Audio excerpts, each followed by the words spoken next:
في امستردام بهدف للصربي مياتوفيتش.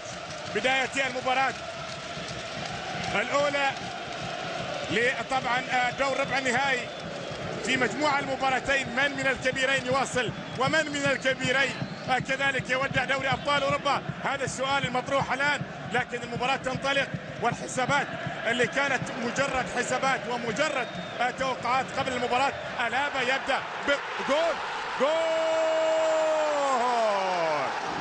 أول 20 ثانية تأتي بهدف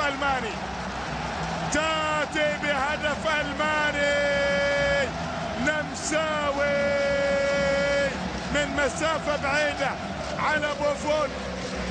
ما في أفضل من هالبداية لبايرن ميونخ، ما في أفضل من هالبداية لبايرن ميونخ. أبعدها بيرلو، وصلت إلى كروس، التسديدة مرت خادعة واستقرت في شباك بوفون. هدف المباراة الأول، واحدة من أسرع أهداف.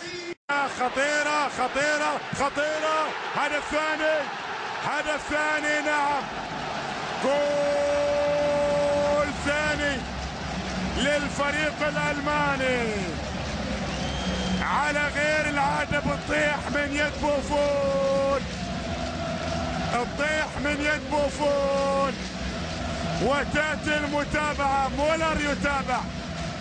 مولر يتابع جوستافو سدد من مسافة كانت بعيدة نعم، والكرة بتطيح من يد بوفون.